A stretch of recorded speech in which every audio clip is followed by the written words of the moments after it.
I'm going to repair a chimney spark arrestor.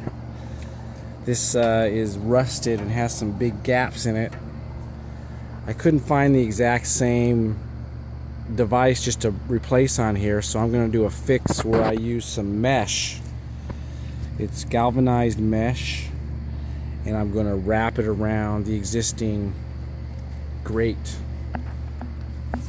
Got some gloves, some snips, tape measure, and some screws. And basically I'm just going to get this mesh and wrap it around to stop the sparks on the chimney.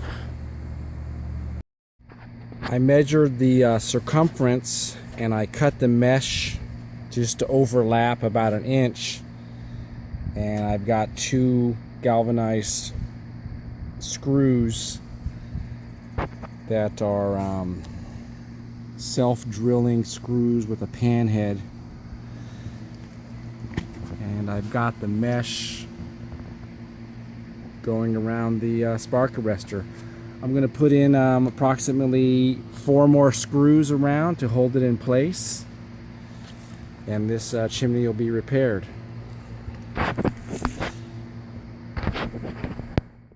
There's the finished job of the mesh. You can see through it. There's no gaps.